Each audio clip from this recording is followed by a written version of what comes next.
Hey, everybody, and welcome to another My JavaScript Story. This week, we're talking to Noam Rosenthal. Did I get close on your name? Correct. It's Noam. Noam.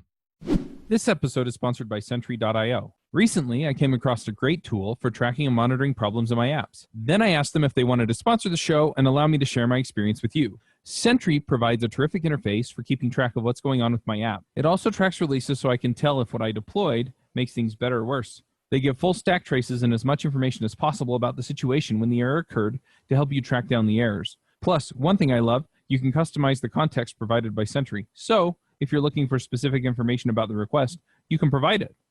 It automatically scrubs passwords and secure information, and you can customize the scrubbing as well. Finally, it has a user feedback system built in that you can use to get information from your users. Oh, and I also love that they support open source to the point where they actually open sourced Sentry if you want to self-host it. Use the code devchat at Sentry.io to get 2 months free on Sentry's small plan. That's code devchat at Sentry.io. Do you want to just give a brief introduction to who you are, where you work? Yes, of course. I would love to. So I've been in the front-end JavaScript world for a little over 20 years. Currently, I'm at the end of my tenure at Wix.com, which has been a great ride.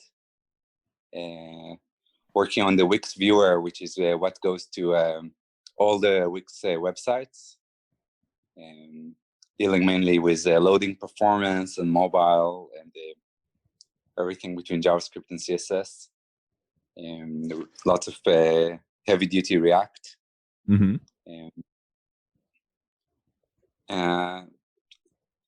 So I started many years ago in like those small .com startups in the 90s, doing little rounded corners with nine cell tables and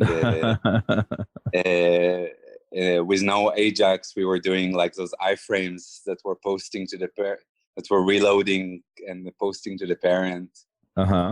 It was a great time writing different sites for Netscape and for Internet Explorer 3. Yeah, that's kind of how I started. It was HTML, CSS being new. How did you get into programming in the first place? I think my first encounter with programming, I was about 7. And my big brothers were showing me how to draw using a program called Plot with GW Basic on Sinclair. Okay. And then I was learning Pascal and trying to create little games with my brother. After that, my first real professional programming job was at my community, like a kibbutz. They decided to start a little startup in the .com time, and they just knew I was kind of, as they say, good with computers. So they said, "Oh, you're good with computers. Why don't you go learn HTML? That's the thing right now." So I did that, and that's kind of how I started going into the business. Nice. Yeah, it's fun to just dive in and be like, oh, I remember way back when I got into this or that, So yeah, when you were a kid and your brothers get you into programming and yeah, you kind of look back on that kind of thing. I mean, I remember getting into HTML in the 90s. I was in junior high and high school here in the United States. But yeah, it was just, it was cool. It was fun. And yeah, now I get paid to do it. Exactly. Yeah. So you got into web development in the 90s. How have things changed over the last, 20, 30 years? Yes. It's funny that some things changed and some things didn't at all. Right. The things that changed is that would say one thing that changed is that information is a lot more available. It's true not only for web development, but for everything, for learning how to play music, for growing vegetables, for history, web. Back then, a lot of the things we figure out for ourselves, knowledge wasn't that much shared. So that's one big thing that have changed. Also, the web environment is a lot more mature. Right. It's kind of obvious to say that, but it's the truth. And where I feel today, kind of I get those phantom pains back to what was in the 90s is when I have to adapt the site to Internet Explorer. Yeah, that kind of reminds me of those days where we had to have those Netscape and Explorer versions for everything. Oh yeah, where nothing was compatible. The dev tools don't work. You have to have a whole bunch of alerts to know what's going on. Right. So when I go back there, that feels a lot like back then. Mm-hmm. Also, one thing that's interesting about that time versus today are a few techniques that were really great and are kind of lost today. That's kind of the flip side of it. Back then, HTML was a lot more of a content delivery thing, right, than a web application. So, and it was much more connected with the HTTP protocol. mm-hmm. So, for example, things like chunked responses, which the browsers are very good at, rendering progressively with chunked responses. It's things that almost is gone. You don't see it that much anymore on the web. Mm-hmm. And it was a big thing back then. And I had the chance to use that at Wix and improve loading performance using that technology. So I was like, oh, the 90s are back, kind of from the back door. Oh yeah. Yeah. When grunge background music for that. Right. So you've kind of been through a lot of this. You've seen a lot of this. When we were talking before the show, and you actually sent me an email and kind of described your experience, it looks like you've kind of moved through a bunch of other spaces. You mentioned C++, mobile, TVs, browsers, I mean, all kinds of stuff. So do you kind of want to walk us through some of the things that you've done? Yes, sure. So after after the .com crash of 2001, it was kind of hard to find jobs in software. So I went to play bass professionally for a while. But after that, nice. Yeah, so it was a fun time. I miss it. I got a C++ job in mobile development. We were building mobile OS here in Israel. And I was in the team that was doing the UI framework part. The what framework? Oh, the UI framework. The user interface. Yep.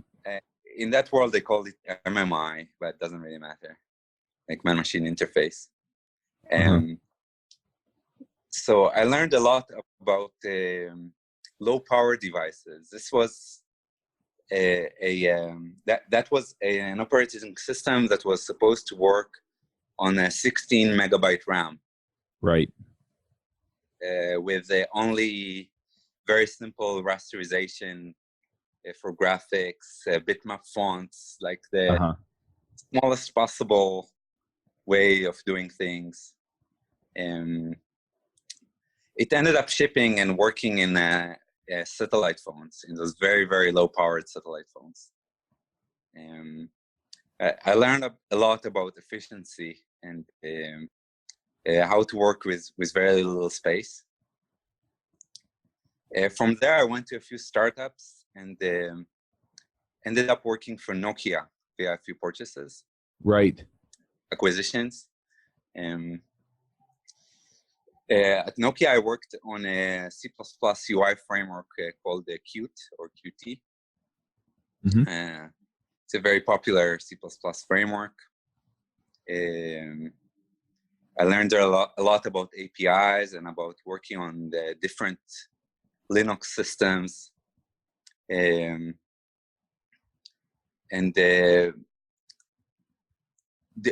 the time there, I got more and more involved with the browser engines. So Qt was a way to deliver browser engines to the embedded Linux world. Okay. So we were actually looking at how to make the TV world use more of that browser engine in Qt. At that time, the TV world was very heavily invested in Flash. Mm-hmm. Do you remember the time where Netflix were using this HTML5 engine to deliver their TV UI? They had a time like that. I don't know if you're... I'm not sure if I'm familiar with exactly their path through different technologies. Okay. They were talking... So they had an HTML5 period. So that was in coordination with us and with the work mm-hmm. I was doing there. I was learning a lot about how to put browsers on TVs and also how to write the JavaScript code that would work well on those embedded devices. Right. Which have a low memory usually. Low memory was usually the biggest problem. Low memory, but a very good graphics acceleration. Okay.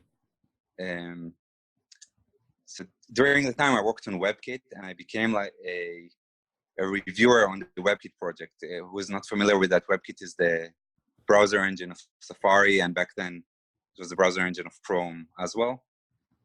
Yep. Isn't Chrome still WebKit?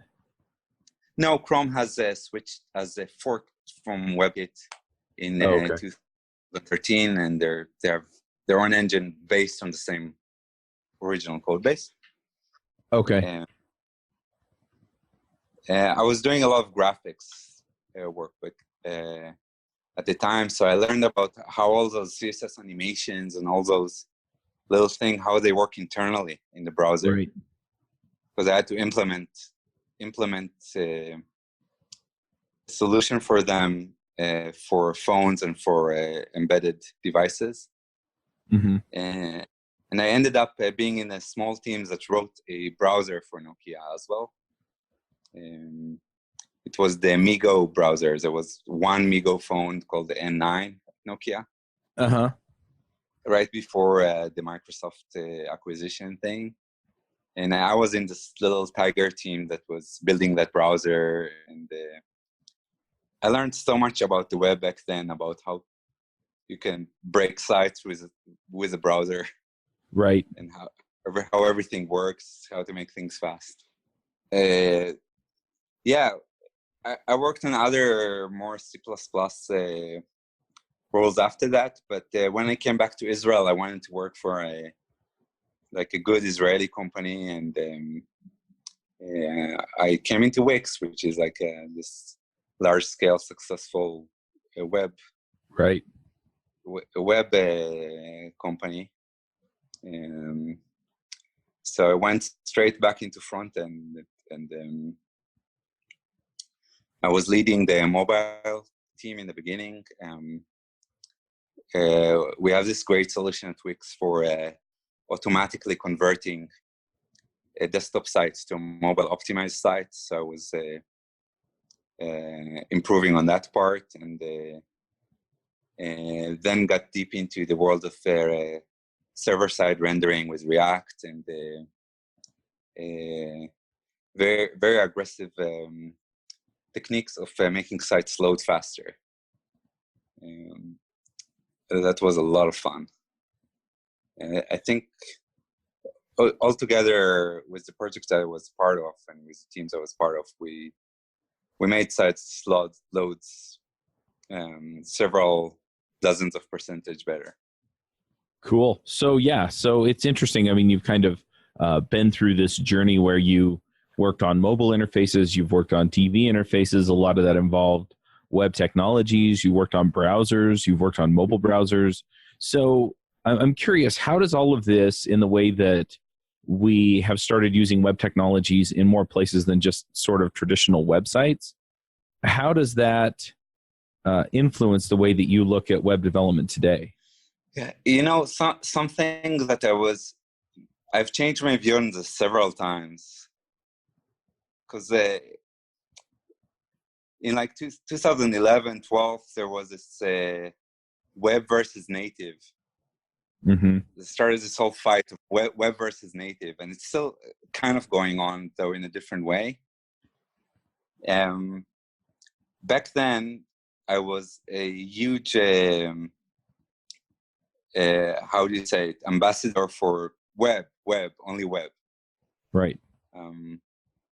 I mainly never liked it that for using some sort of service, I have to download something and identify.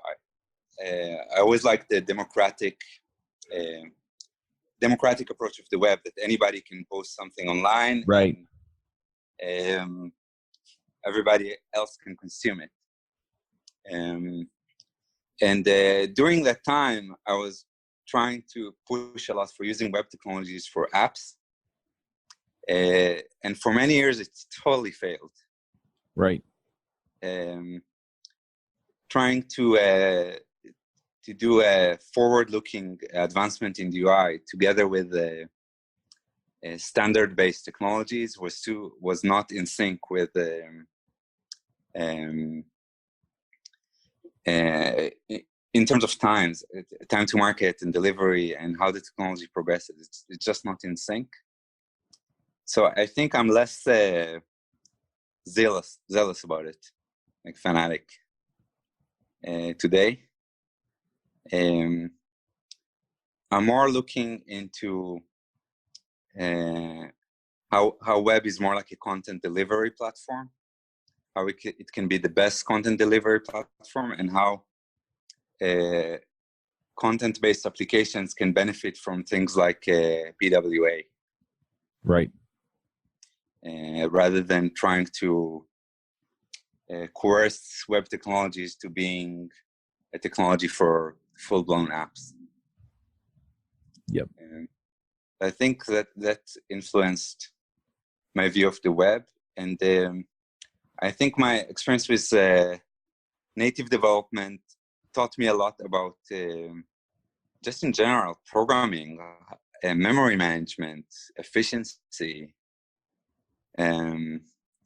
stability, like in typed systems like C++. A lot of stability comes from how you structure your code statically, how to approach problems by going deeper into the stack. Mm-hmm. So, for example, a few times at Wix, I got to the point where there was a browser-specific bug, and I downloaded the code of the browser to put a breakpoint in a C++ code to find out what the actual browser bug was, and either try to fix it or at least understand it enough to write a small test case or to write a workaround. I was able to write a workaround for browser bugs by debugging the browser and understanding what the problem actually is. I think that was a nice benefit. Again, that's cool. So, what are you working on now? So right now, I'm actually wrapping up. I'm wrapping up at Wix. Okay. I'm finishing some things I've started before. I've lately started using the web component standard. Uh-huh. Together with React. I mean, together with the team, we're using the web component standards to also to improve loading performance. Like we're putting the tiny bit of JavaScript that needs to load very, very quickly for the user experience to load as part of web components so that it can respond to server rendered HTML. It's actually an interesting technique. I hope to communicate about it to the world. I don't know how much we can get into today. Let you lead that. Yeah, it sounds interesting. What we may want to do is just pull that into like React Roundup or one of our more JavaScript focused podcasts and see if there's something there that we can build on. Sure. That's really cool. So you said that you're wrapping up at Wix. Yeah. Does that mean that you were only planning on staying there for a certain amount of time, or you're moving on to something else now, or? No, I really love the company. Uh-huh. And I'm super grateful for being there for the 3 years that I worked there. And I'm going to independence, to being an independent consultant. Gotcha. Teaching, solving problems, taking little projects, maybe doing more open source. Cool. And living. Yeah. Living. Yep, absolutely. Speaking of which, that's one of the other things that I try and highlight on this show is just, what is it like to live your life? What is it like in a day of your life? What is it like? What is a day of my life like? Yeah, like just a regular day. Wow, I haven't had a regular day in 5 years, I think. If most people are being honest, that's probably true of most of us. We have a few things that are settled and a lot of things that really aren't. Yeah. So in my regular day, well, right now my regular days are still about going to work in the morning. Right.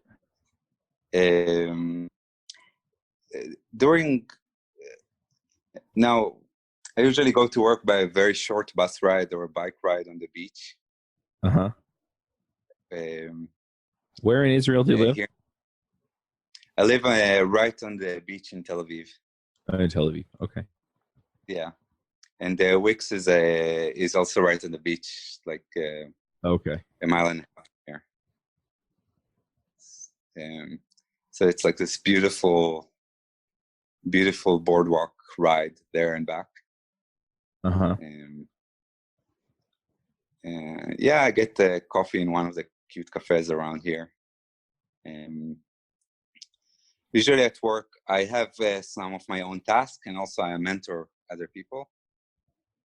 Right. By code reviewing, by soundboarding, and brainstorming. So by product discussions, by architecture reviews. Right. So that's kind of what I do most of the day there. The rest of my day has so much stuff going on. So I'm also a musician. So right now, our band is working on a new album. Right. Our band is Lost Highways. Check us out. We have this great Wix site, losthighwaysmusic.com. Nice. Yeah.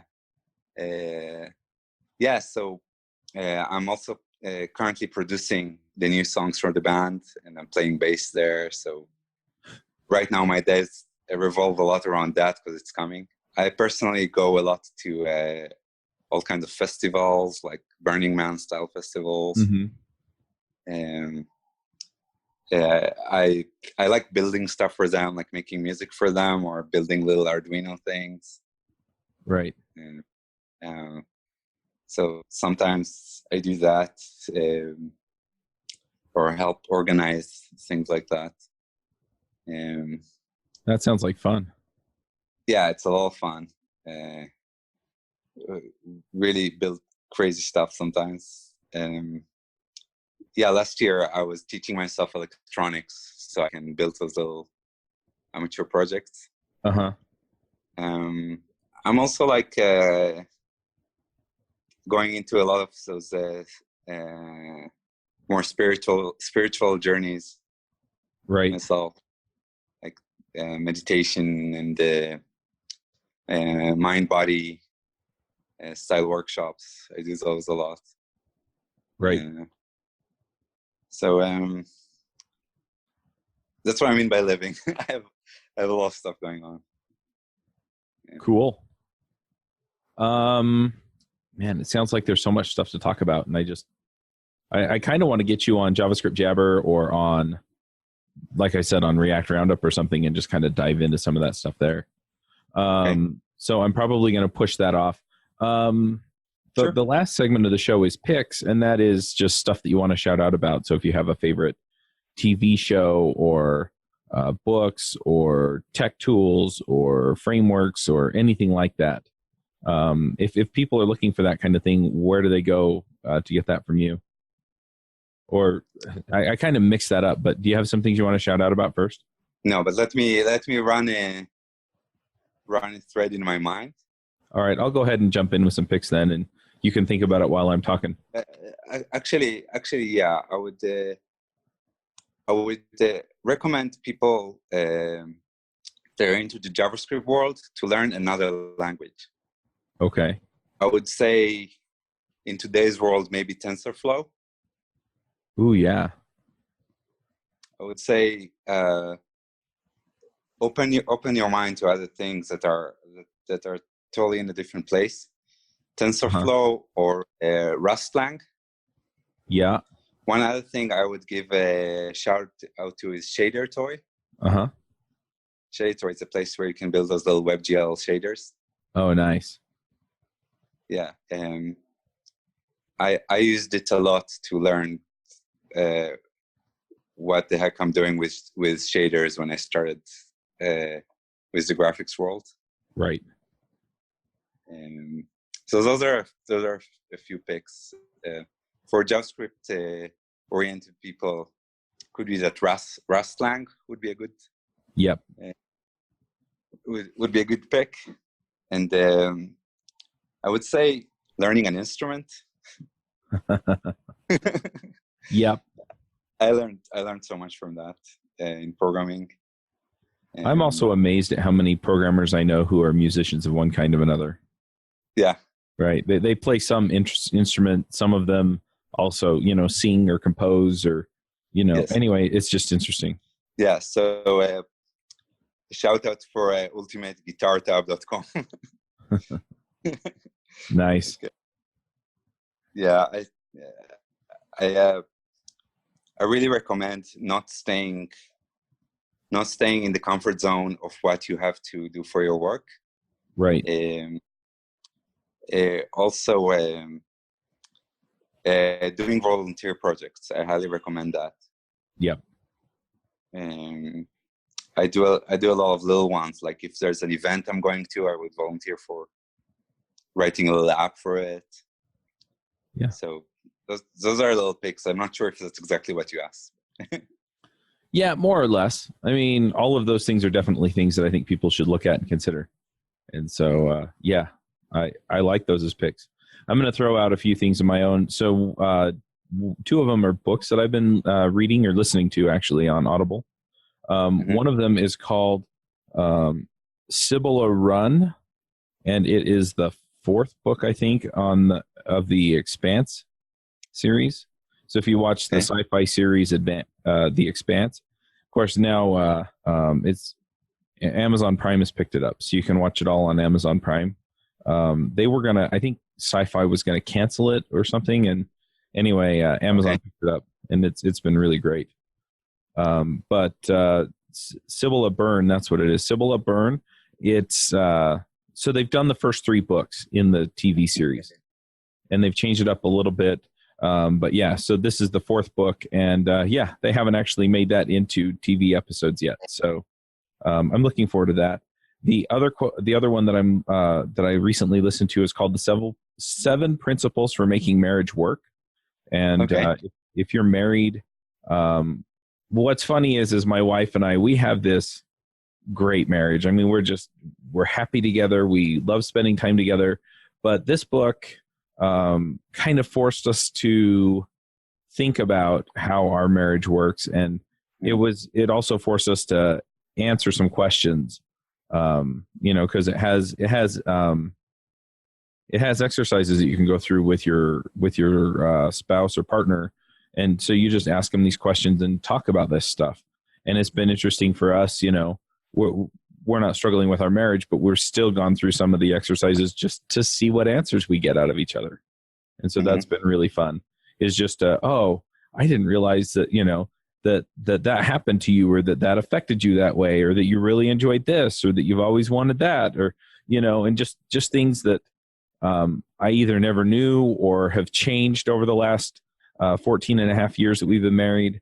And so, so I'm going to recommend that as well.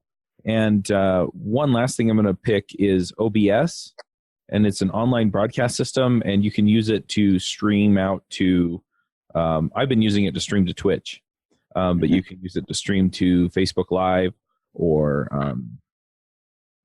YouTube or some of the other ones. And I've just been enjoying making videos. And so I'm probably actually going to pull together some video series on how to build certain things or make certain things. And I'm kind of toying with the idea of doing it sort of on things that I haven't done before.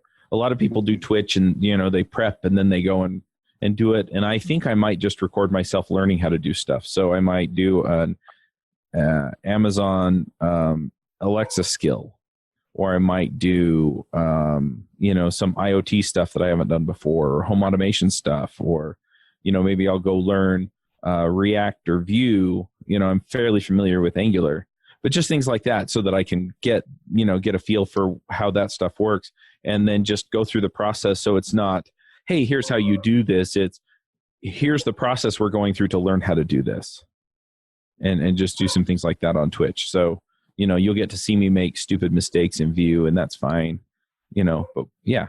So anyway, OBS is the system that I'm going to be using for that. So, and you can actually record and stream at the same time. So then you have a recorded video that you can post up later.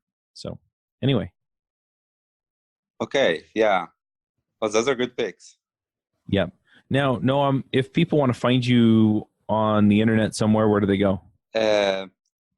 Twitter, Real Noam. It's pretty easy. Or Noam R on GitHub.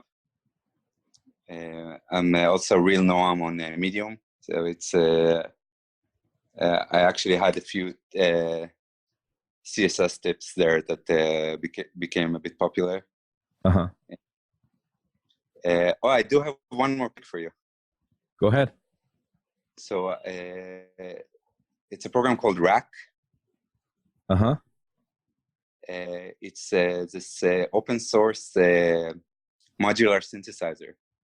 Oh, cool. Where you can have those little components, and you have those little wirings, like graphic wirings between them. I'm using it to learn how synthesizers work, but it can also be made to actually make music. Oh, cool. So I want to shout out for Rack. Sounds good. All right. Well, that was fun. We'll get links to all of those in the show notes. If you can put the links in the chat, we'll just chat for a minute after we wrap up the show. But sure. Thank you for coming. My pleasure. Thanks for having me. All right, folks, we're going to wrap this up, and we will be back next week. Bandwidth for this segment is provided by CacheFly, the world's fastest CDN. Deliver your content fast with CacheFly. Visit CacheFly.com to learn more.